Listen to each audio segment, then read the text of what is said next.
L'année dernière, les 500 plus grandes sociétés transcontinentales privées ont contrôlé 52% du produit mondial brut.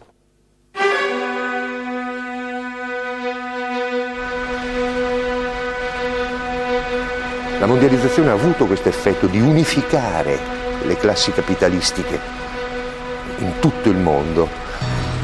Tutti si rappresentano a Wall Street.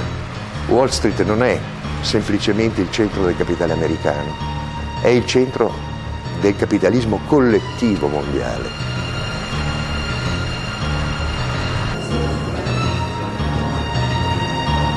Can we tame globalization? Can we tame the G1? Can we tame the G7 and D8 and G8? Can we embed governance in new structures of effectiveness and accountability?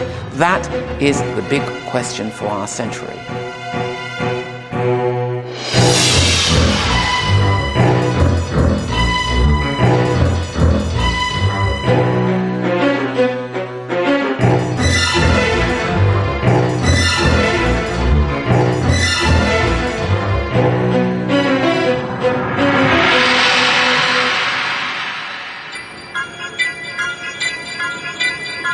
La mundialización está siendo pilotada por gigantescas empresas multinacionales. Ya se han hecho con enormes zonas del planeta y amenazan con tomar muchas más. Importantes regiones de todo el mundo están fuera de la jurisdicción de cualquier Estado.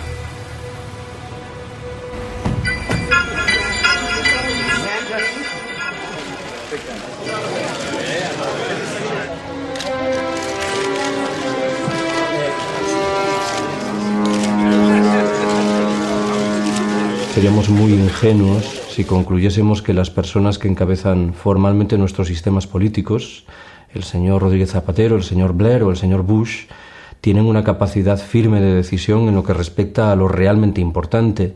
Son antes bien formidables corporaciones económico-financieras que operan en la trastienda las que dictan las reglas del juego.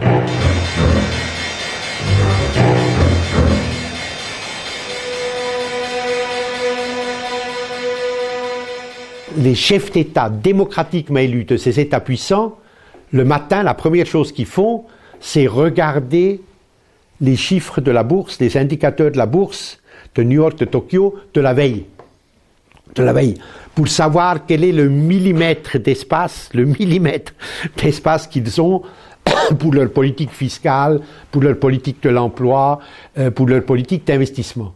Et pour la première fois dans l'histoire de l'humanité, des entreprises transnationales ont un pouvoir beaucoup plus important que les États, que les gouvernements. Et la mondialisation, elle est économique et financière et elle a pour but de transformer toute la réalité du monde en marchandises, c'est-à-dire en produits qu'on peut vendre ou qu'on peut acheter. Las grandes fortunas y los intereses de los países más desarrollados ahogaron la posibilidad de un mejor reparto en el mundo. Y desde los fertilizantes hasta el agua, desde los cereales hasta el petróleo, todo cayó en sus manos en el de las megaempresas, muchas de ellas con mayor potencial económico que muchas naciones del planeta. Le chiffre du bilan de ExxonMobil est supérieur au produit intérieur brut de l'Autriche. Le General Motors, le bilan de General Motors est supérieur au produit intérieur brut du Danemark.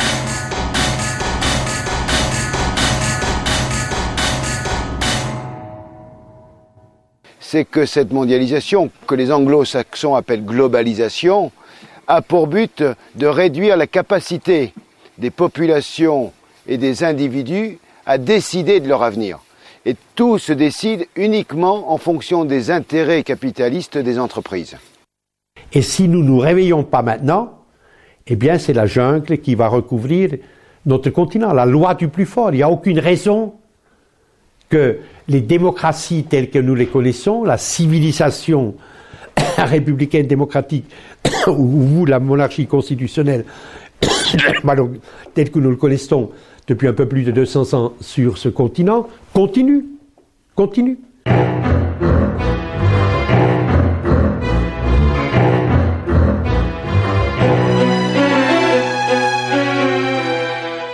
Si los organismos internacionales que determinan toda la economía de un país, que hacen lo que quieren, no son democráticos, ¿cómo es que podemos contentar-nos, satisfacer-nos com esta democracia política que só nos permite quitar um governo e poner outro? Como é que é? ¿Por qué la gente no se da cuenta de esto? ¿Y por qué es que los políticos no tienen la valentía de un día llegar a la televisión y decir, carísimos conciudadanos, venimos a hacer aquí una confesión sincera, es que nosotros no gobernamos. Estamos aquí porque somos los comisarios de los señores que están arriba, que se llaman, que tienen nombres, y ahora aquí una serie de nombres de grandes transnacionales. Indirectamente, claro que eu não estou dizendo que eles estão ao serviço de todo isso, mas o mundo funciona desta forma. Los políticos han sido como han sido, entre otras cosas, porque el pueblo se ha conformado, porque ha dicho, bueno, es que quizás que es la única solución. Y poco a poco nos vamos dando cuenta de que la capacidad de participación de los ciudadanos, en lugar de impulsarse, decir, oye, que la democracia, como yo le decía antes, no es que te cuenten, es que te tengan en cuenta, que es muy distinto, ¿verdad? La democracia que hay actualmente en el mundo es que no me la creo, porque es una mentira. Es una mentira. El voto gratis no existe. Es una mentira. Que cuando vamos a votar para nada. Por una razón, que estamos votando para gente que no tiene ningún poder para cambiar las cosas. Después de votar, la mayoría de los pueblos quedan en un estado de indefensión jurídica, legal, frente a la decisión de los gobiernos. Ahora la democracia liberalista, la que existe realmente en el mundo, para votar de verdad hay que pagar. Quiere decir que hay que ser accionista. Si tú eres accionista de una sociedad, estás votando para cambiar el mundo de una manera u otra, porque tú influyes sobre esa sociedad y tú estás cambiando. ¿Quién ha votado para la guerra en Irak? Accionistas de empresas del Texas. Ellos han votado y han decidido que se iba a la guerra. Si la condición para mantenerse en el poder es obedecer, acatar lo que desde arriba llega, entonces yo diré que no vale la pena. Aquí el problema es si efectivamente queremos... Mira, pero quería decir otra cosa. Esa idea de que cada vez que llega una otra persona y que parece que las cosas pueden... Bueno, ocurrió con Clinton, imagino. Ocurrió con Kennedy. Ocurrió incluso con el señor Tony Blair. Que sí, los socialistas sobre todo, encantados con todo esto. Ocurrió con Lula. Está ocurriendo con Chávez. Se imaginou que poderia ocorrer com Kirchner. Se creyó que podía en Chile con Ricardo Lagos. E não quero dizer que cada um deles não haya hecho lo que podía. Pero el problema está ahí. ¿Qué es lo que significa lo que se puede? Yo pienso, o nos enfrentamos realmente, aguantando las consecuencias, o entonces todo lo que sea compaginar lo que nos gustaría o que nos necesitaría con las imposiciones que llegan desde arriba, eso no se puede.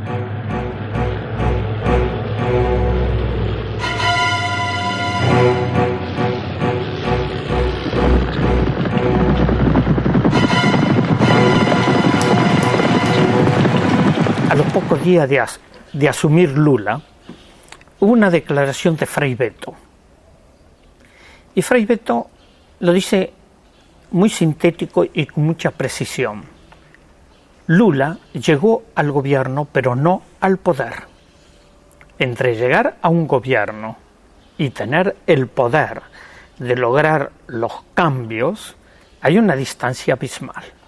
Como então desgarrados da terra, como assim levantados do chão, como embaixo dos pés uma terra, como água escorrendo da mão.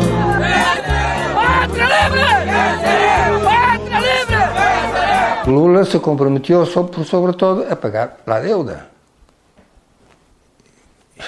E a partir daí, a partir nesse momento, a Globo, a gran potência mediática de Brasil, e não só de Brasil, porque tem ramificações por aí, pois ha apoiado a Lula imediatamente. Há apoios que matam. E se não matam imediatamente, matam a prazo.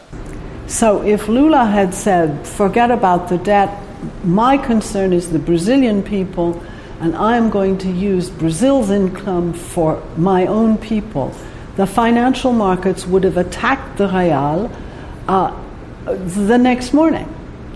And I don't think that Brazil, which is quite a strong developing country, could have withstood the attack for a very long time. The central bank would have lost all its reserves, the currency would have crashed, people would have been thrown out of work, etc., etc. So that's the reason that everyone follows more or less the same logic. Now, to add to that, I think, but this may be a utopian view, that Europe could be an alternative to this kind of logic.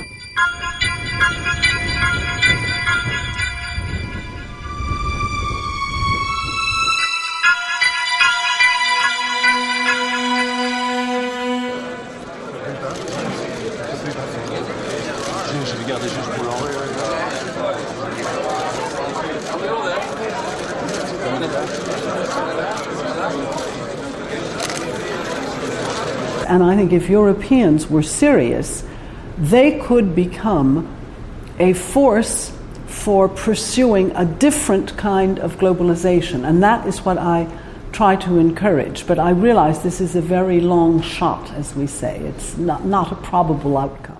Europa inventó los modelos políticos más horribles de la historia humana. Inventó la Inquisición, inventó la colonización, el imperialismo, el fascismo, el nazismo, el stalinismo, inventó cosas terribles. Pero al mismo tiempo inventó la democracia, los derechos humanos, el modelo social, la equiparación hombres-mujeres, etcétera, etcétera, etcétera. Los dos lados de Europa. Nosotros, yo considero que estos dos lados, el lado oscuro y el lado claro, desgraciadamente, históricamente, compiten de manera permanente y se encuentran en cada sociedad europea. Se encuentran aquí en España. Hay un lado de este país ligado al lado oscuro y hay otro lado ligado al lado claro. Tenemos que elegir en qué lado queremos estar y abogar para eso. Esta idea lo repito, esta idea de la sociedad, esta idea de lo que los italianos llamaban la civiltà, el hecho de que hay una sociedad en la que la cortesía, en la que la ayuda, en la que la generosidad, en la que el entendimiento, la apertura intelectual existe, es un milagro de Europa y tenemos que defenderlo. Tenemos que defenderlo porque frente a nosotros es otro mundo que se está elevando. Es un mundo bárbaro. Yo soy muy escéptico con respecto al papel de la Unión Europea en el planeta contemporáneo. Creo que tendemos a idealizar lo que la Unión Europea es, y me refiero expresamente a lo que es, no a lo que pudiera ser.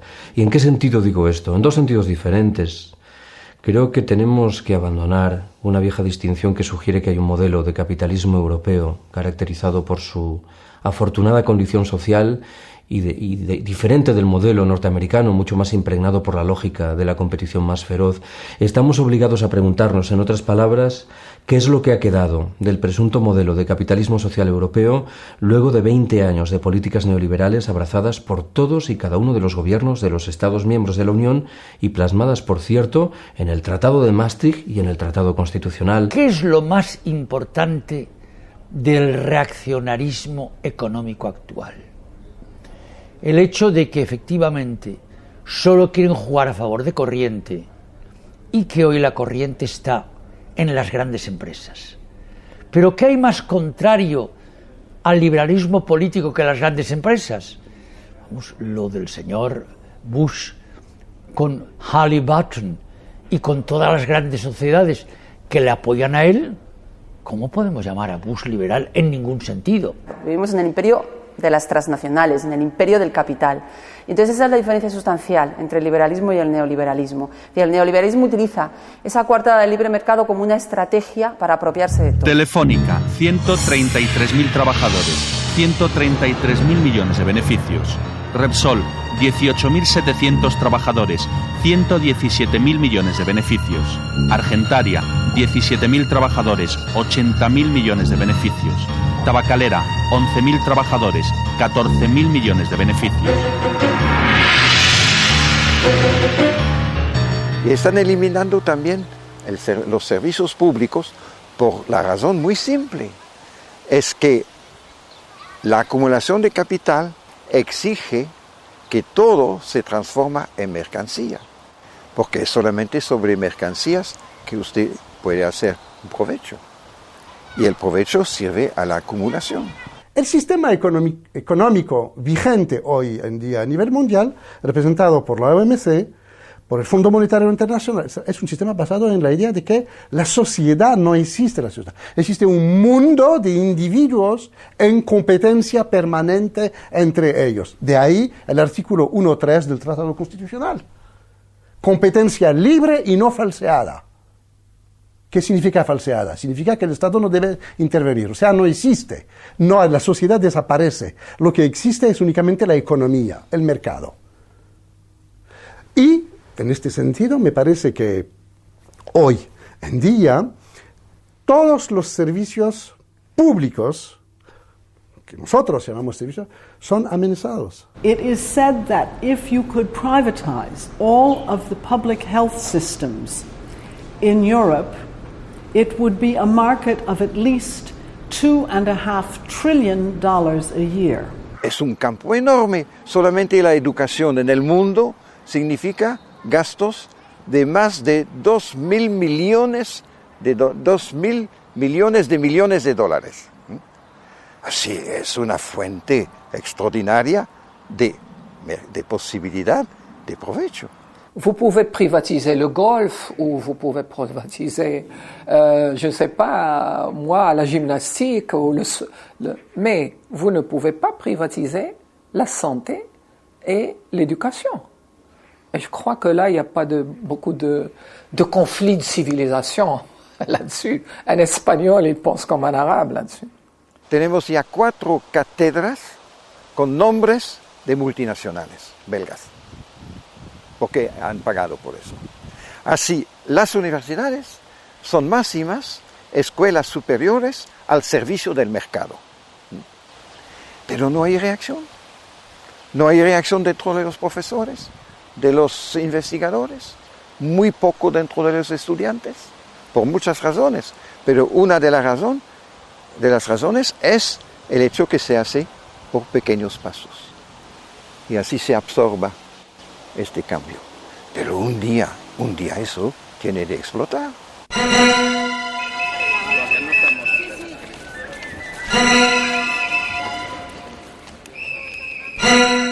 Il potere si concentra in alcune istituzioni finanziarie che sono fuori da un controllo politico democratico. Penso a quella che io definisco la Santa Trinità del male: la Banca Mondiale, il Fondo Monetario Internazionale e l'Organizzazione Mondiale del Comercio. Son instancias al servicio de las grandes empresas transnacionales. Su propósito es abrir las economías y sanearlas para que estas empresas puedan llevar adelante sus operaciones de saqueo.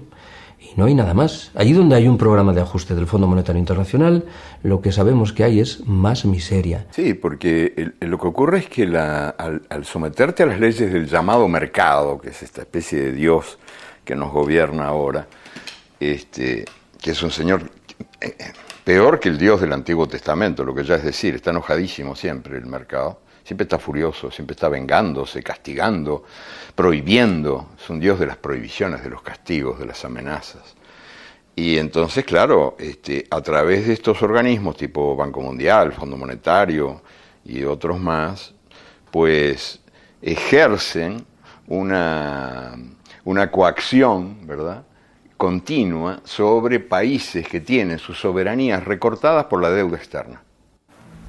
Que no es deuda, o que es deuda de otros, ¿no? El pueblo, los pueblos no hicieron esa deuda. Y esos pueblos la han pagado con creces. Mientras nuestros gobiernos se dediquen a responder al FMI pagando la deuda externa, no hay democracia, no hay paz posible en ninguno de los pueblos del tercer mundo. Y el primer mundo, sobre todo esos señores banqueros, que son los grandes usureros de la modernidad o de la posmodernidad, el primer mundo y ellos han de entender que así no hay futuro para la humanidad. Y estando en Italia, en Ferrara, Eduardo Galeano contó una breve historia que define claramente lo que está pasando con cada uno de nuestros pueblos. Y quiero compartirla con ustedes. Es casi un cuento. Le preguntaron a Eduardo dónde le encontraba los temas para escribir. Y él dijo que era muy simple, escuchaba lo que dice el pueblo. Y entonces cuenta que fue a un restaurante, se sentó y escuchó hablar al cocinero.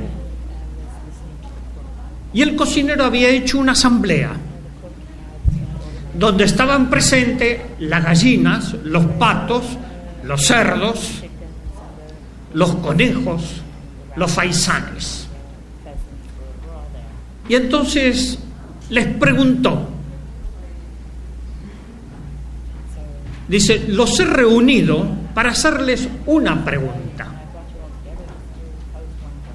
¿Con qué salsa quieren ser cocinados?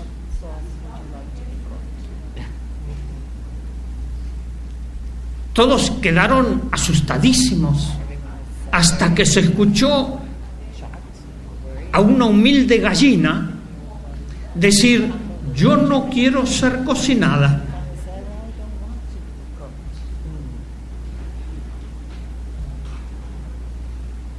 Entonces el cocinero dijo, un momento, está eso fuera de toda discusión. Ustedes lo único que pueden elegir es la salsa con que quieren ser cocinados. Eso no está pasando a nosotros. ¿Qué lección tenemos? ¿Ustedes eligieron la salsa con que quieren ser cocinados? ¿Tenemos esa resignación? ¿O comenzamos a cambiar? Que el mundo fue y será una porquería, ya no sé, en el 506 y en el 2000 también, que siempre ha habido chorros, maquiavelos estafados, contentos, amargados, valores y doblez, pero que el siglo XX es un despliegue de maldad insolente, ya no hay quien lo niegue, vivimos revoltados en un merengue y en un mismo loco. Una delle situazioni drammatiche a cui abbiamo assistito questi anni è stata l'Argentina. Una delle ragioni della grande crisi economica argentina, al di là di questioni interne, la corruzione eccetera, sono stati i piani di aggiustamento strutturale imposti dalle grandi strutture finanziarie internazionali, che hanno obbligato alla privatizzazione di molteplici servizi, che hanno avanzato dei prestiti con degli interessi altissimi, con il risultato finale di aumentare la povertà di una fetta sempre maggiore della popolazione.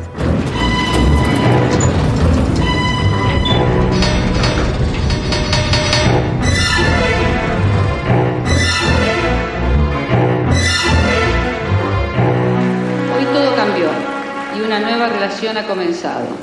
También una nueva forma de vivir y de pensar. Aunque todos parezcamos los mismos, un cambio decisivo y fundamental se ha instalado entre nosotros.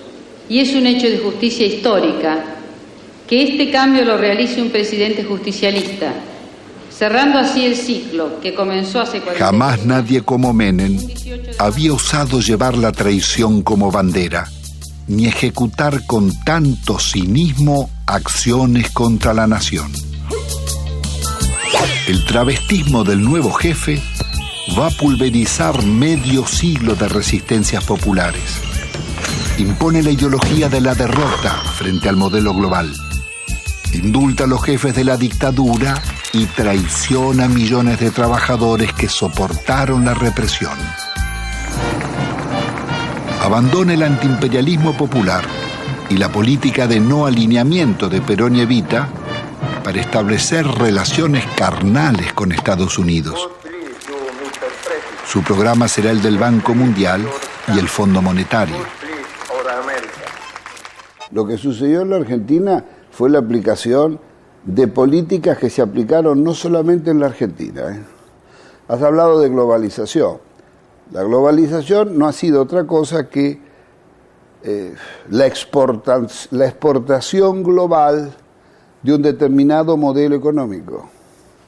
A caballo de la caída del muro de Berlín y de la expansión dominadora del modelo del gran capital,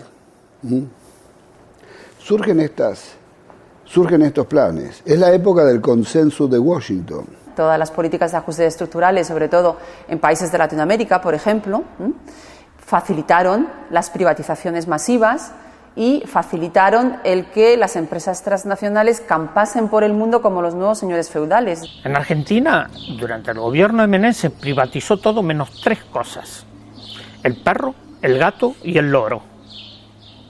El resto se privatizó todo. Le hicieron creer a la sociedad que el verdadero demonio era el Estado.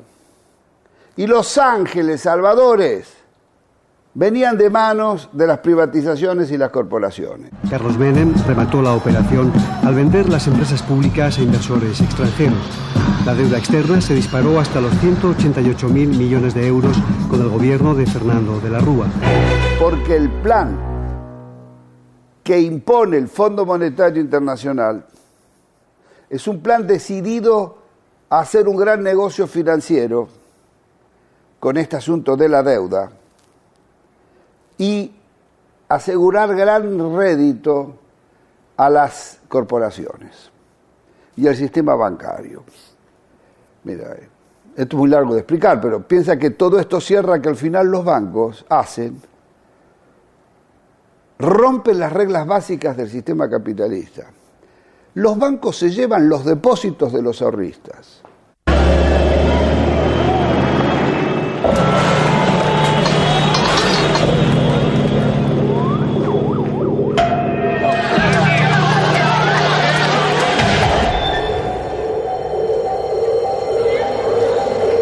Quiero informarles que ante eso he decretado el estado de sitio en todo el territorio nacional. Y el gobierno ni de la Rúa, ni el gobierno que le sigue de Transición Duhalde, le exige a las casas centrales, matrices, la reposición de los depósitos, utilizando simplemente la jurisprudencia internacional y argentina, que dice taxativamente que las casas centrales siempre son responsables de los quebrantos o pérdidas de sus sucursales.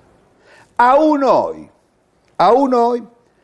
es el pueblo argentino el que compensa a los bancos para que los bancos le devuelvan el dinero a los ahorristas.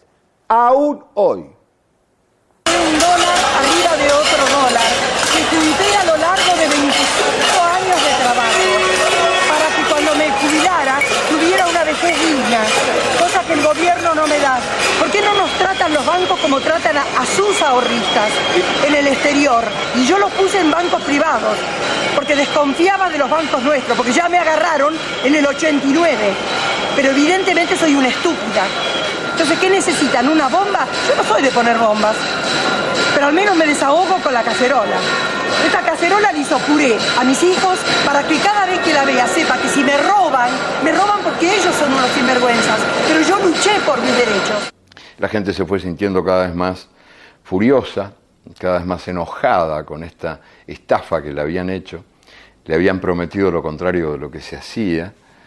Y entonces, bueno, los invisibles se hicieron visibles y la gente bajó de las tribunas, de las plateas para jugar al partido en la cancha. Entonces invadió las calles y el gobierno cayó solito, así, desplomado por su propia incapacidad de hacer frente a las cosas, y eso abrió paso a un periodo de cierto florecimiento de formas democráticas interesantes que se abrieron paso en Argentina, que yo creo que son como semillas plantaditas que van a ir dando frutos, ¿no? La idea de que la democracia no es un sistema reducido al voto que se deposita cada 4, 5, 6 años, sino que es mucho más que eso. Es el derecho que el pueblo tiene de gobernarse, el derecho que la gente tiene de participar activa y decisivamente en la vida política, económica, cultural del país al que pertenece. Si es lo mismo el que labora noche y día como un buey, que el que vive de nosotros, que el que mata, que el que cura o está fuera de la ley. Yo creo que hoy tenemos un gran desafío y es generar estrategias y políticas para revertir esta situación. El Fondo Monetario Internacional y el Banco Mundial, que fueron creados para estar al servicio del pueblo, están al servicio de las grandes corporaciones y de los grupos que dominan al mundo. Hay que decirles basta.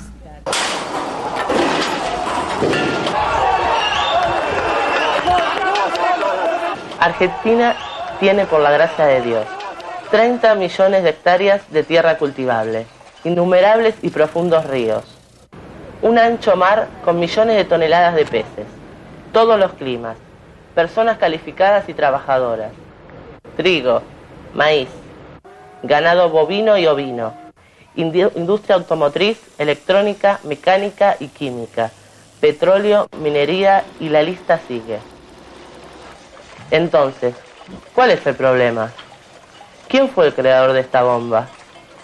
Respuesta: políticos incompetentes, malos administradores, diputados y senadores corruptos, sindicalistas traidores, empresarios ávaros. ¿Y vos? La Argentina, siendo un país riquísimo, porque no somos un país pobre, somos un país empobrecido, tenemos más de 10 millones de personas que viven en situación de pobreza. Se mueren 100 niños por día de hambre y enfermedades evitables.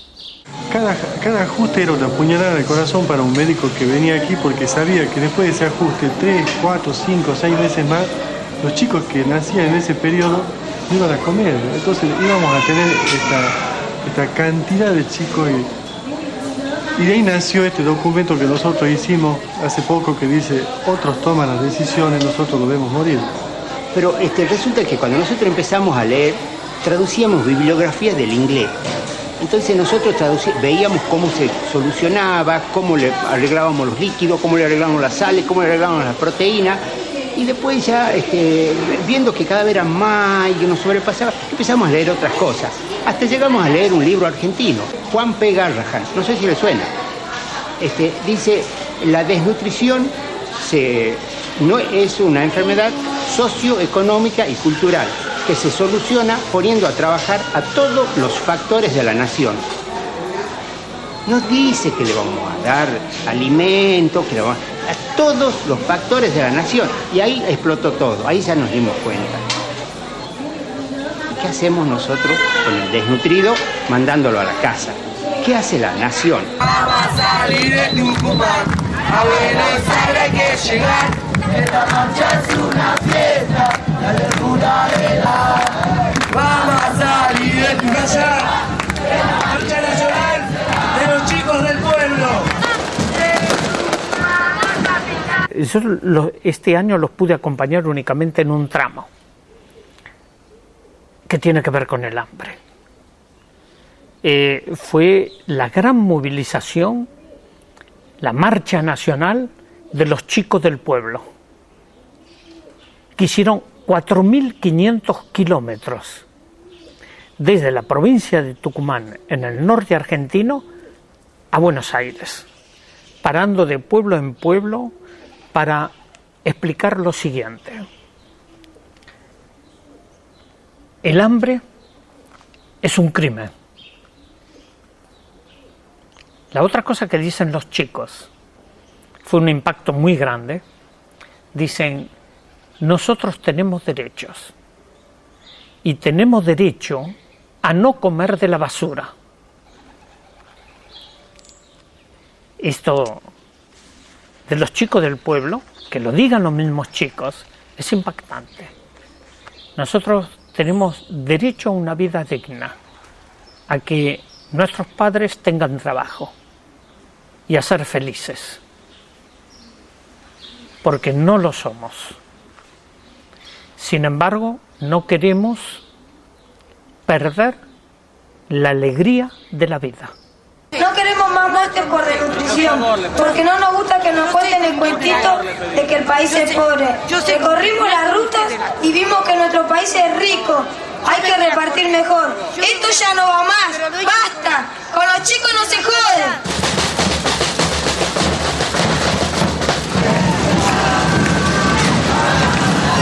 Es difícil entender que este país que tiene 13.100.000 niños, 9,5 millones de niños estén en la pobreza. Las instituciones del Estado están en una total y absoluta deficiencia o no funcionan correctamente. Y esos más de 10 millones de personas, muchos con las protestas sociales, a los que se le pusieron piqueteros, los piquetes, comenzaron en General Mosconia, en el norte argentino, en Jujuy, y eran los antiguos trabajadores de yacimientos petrolíferos fiscales que fueron privatizados, donde está Repsol y que cerró muchísimas plantas.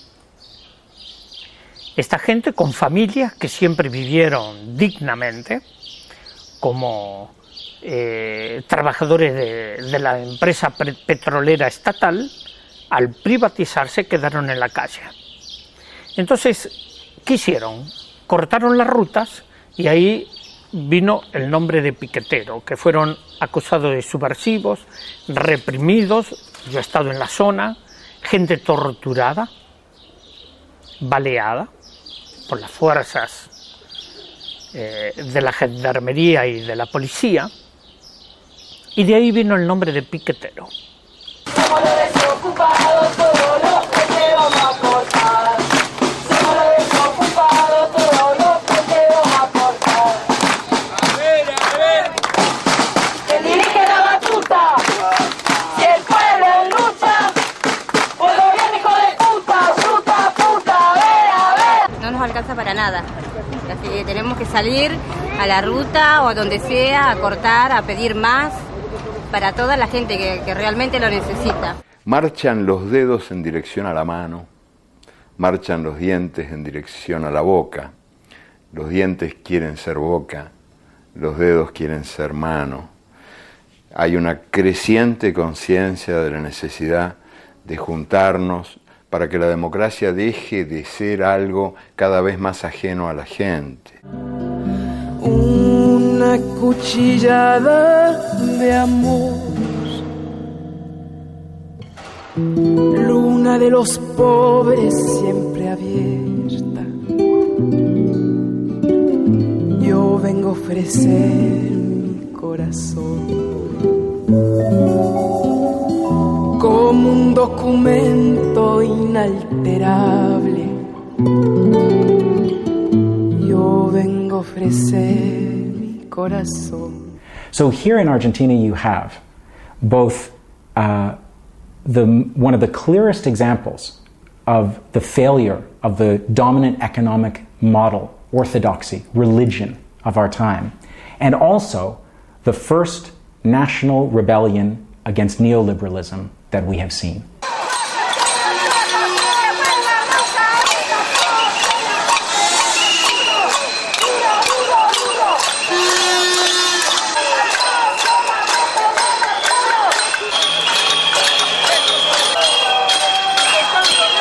Estamos hartos de todo eso.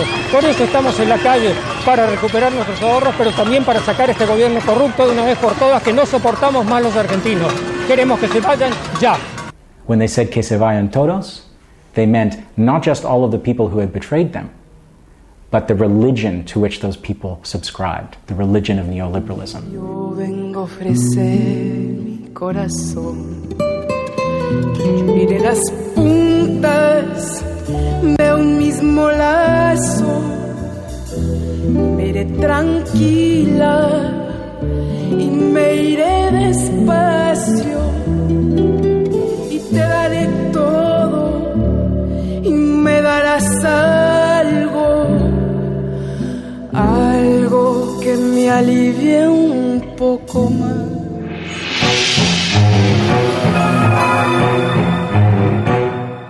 The financial markets now are very large players globally and are capable, through the free movement of capital, which is required by the International Monetary Fund, they can destabilize whole societies and have done so.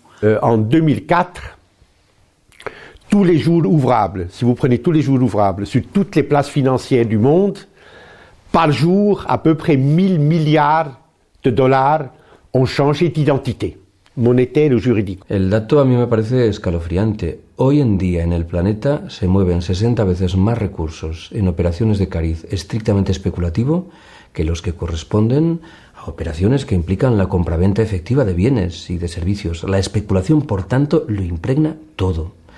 El segundo dato relevante sugiere que una mecánica central de la globalización en curso es la desaparición de los controles, de las medidas de control y de freno. Y esto, claro, beneficia a los capitales que se mueven en la legalidad, pero lo hace también a aquellos que se desenvuelven en la trastienda. Y lo hace de tal manera que en realidad estamos medio obligados a discutir si tiene sentido seguir hablando de redes del crimen organizado, porque el propio concepto solo tiene sentido si existen reglas del juego de obligado cumplimiento.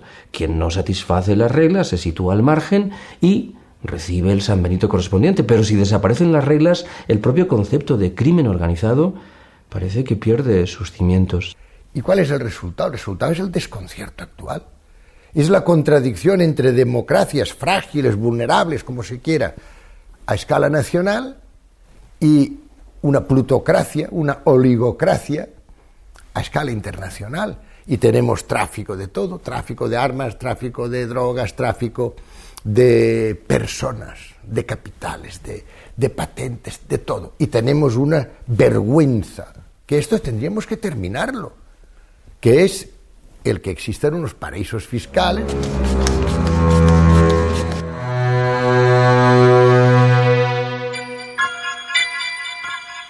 Los paraísos fiscales, yo pienso que son una de las grandes aberraciones de la sociedad contemporánea. ¿Por qué? Esencialmente porque no tienen ninguna justificación económica más que la de dar cobijo al dinero del crimen, o al dinero de la corrupción, o al dinero del desvío de fondos o del impago de impuestos, etc.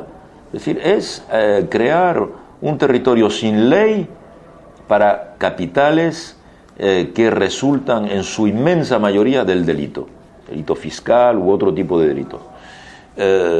Por consiguiente, yo creo que si viviésemos en un mundo efectivamente justo, los paraísos fiscales deberían desaparecer. ¿Cómo es admisible que Europa tenga 5 paraísos fiscales funcionando a pleno rendimiento? Evidentemente Mónaco, evidentemente Andorra, evidentemente Liechtenstein, evidentemente Luxemburgo, evidentemente Suiza. Para no hablar de las islas anglo-británicas, Guernsey, etcétera, etcétera. Óigame, ¿por qué nadie, ningún presidente de comisión, ningún comisario, etcétera, etcétera, se ha propuesto de verdad coger el problema con las dos manos, el toro por los cuernos, decimos en España. Y si no acabar con él, por lo menos reducirlo y controlarlo. Hoy día no existe prácticamente ninguna ONG humanitaria que trabaje en derechos humanos, etcétera, que no cuestione la existencia de los paraísos fiscales. Y sin embargo, los paraísos fiscales se mantienen, a veces están en el interior mismo de áreas económicas importantes, en el seno o en la periferia de la Unión Europea, donde, por ejemplo, los organismos hasta públicos hacen negocios con instituciones o empresas instaladas en los paraísos fiscales. Bien, todo esto es extremadamente, digamos, inmoral, desde el punto de vista ético. En este país mismo hemos sabido que los grandes empresarios financieros tenían capitales en los paraísos fiscales. Y uno se pregunta siempre, yo no sé si usted lo ha hecho en alguna ocasión, señor Estevez, ¿cómo es posible que con los miles de millones que han ganado y que ganan los grandes capitalistas del mundo, todavía y las estructuras defensivas de ese capital que son inatacables, todavía necesiten constituirse patrimonios en paraísos fiscales? ¿Cómo es posible? Bueno, pues mire usted, lo es. La existencia de los paraísos fiscales, por ejemplo, impide, según algunos, de poner en marcha la tasa Tobin. Y todos sabemos que una tasa Tobin, que sería una especie de IVA planetario, permitiría en algunos años acabar con la gran pobreza en el mundo, por lo menos lanzar planes Marshall masivos de erradicación de la gran miseria que está causando tanta desgracia y tanta muerte en el mundo. Los paraísos fiscales evidentemente lo impiden porque dan la posibilidad a capitales de evadirse hacia ellos. El mundo está patas arriba, sí. El mundo está patas arriba porque desalienta el trabajo, la creación, recompensa la especulación, recompensa el crimen. Es un mundo patas arriba. Y tenemos que pelear para ponerlo sobre sus pies.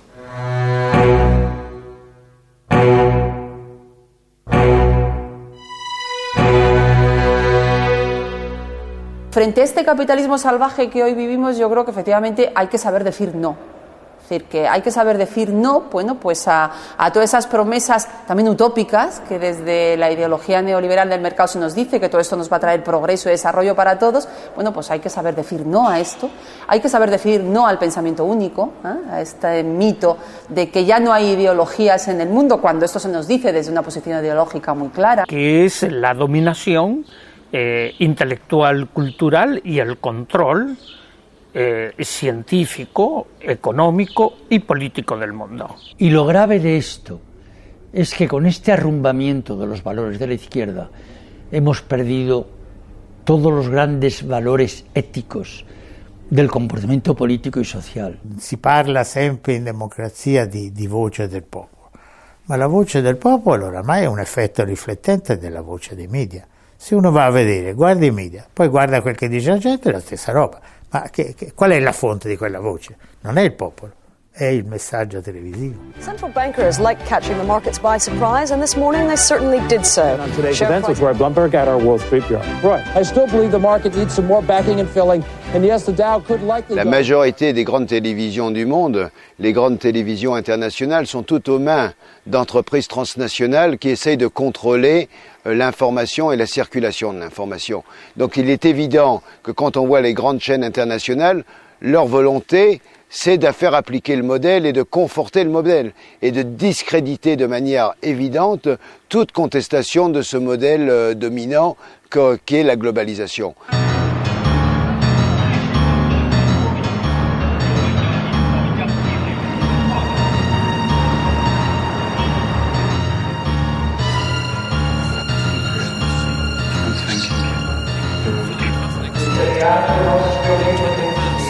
Los medios de comunicación, la función esencial de los medios es fabricar el olvido. Con estas noticias, esta información extraordinaria, El resultado es no poder analizar lo que pasa. Jean-Luc Godard decía, el papel de la televisión es fabricar el olvido. Il 75% di persone non legge nemmeno un libro all'anno. Quindi da dove sanno le cose che sanno? Pochissime, le sanno dalla televisione. E la televisione che cosa gli dà? Soltanto immagini, non gli fa capire i problemi. El problema está cómo hacemos para asegurar a nuestras sociedades, a los ciudadanos, el derecho a la información. Los espacios están ocupados en buena parte por banalidades absolutas, en desmedro de asuntos muy serios y graves que hacen a la calidad de vida y al pleno ejercicio de los derechos ciudadanos. I don't know how many television viewers you have in your audience, but just think if today with our discussion we could encourage even 10 people to join an organization, to say, yes, I can do something. Yes, I am responsible also for what's happening in the world, for what's happening in my country, for what's happening on my planet. And if we could say that today we've encouraged some people to get out there and do something different from what they were doing and doing it with other people, I'd say we've had a very good day's work. Yo creo que a pesar de todos los pesares, vamos para mejor. Hay más conciencia, hay más ciudadanía, hay más movimiento popular y hay más solidaridad internacional. Y el neoliberalismo no tiene futuro, que además de ser homicida, es suicida y es ecocida, ¿no? La vida tiene la última palabra. Lento pero viene, el futuro se acerca, despacio pero viene, ya casi está llegando con su mejor noticia, con una estrella pobre sin nombre todavía. Lento pero viene, el futuro real, el mismo que inventamos nosotros y el azar, cada vez más nosotros y menos el azar. Lento pero viene, el futuro se acerca, despacio pero viene, lento pero viene, lento pero viene, lento pero viene. Si yo no cambio un poco mis fallas, mis males, ¿cómo cambiar entonces las tierras, los mares? Si no cambio un poquito mis mañas, mis juegos, ¿cómo cambiar en algo los dramas, los fuegos? Si no poquito un cambio, mi duda, mi acaso, ¿cómo cambiar más tarde el beso, el abrazo? Si no cambito un poco mis cauces, mis fuentes, ¿cómo he de cambiar fuera lo mío en la gente?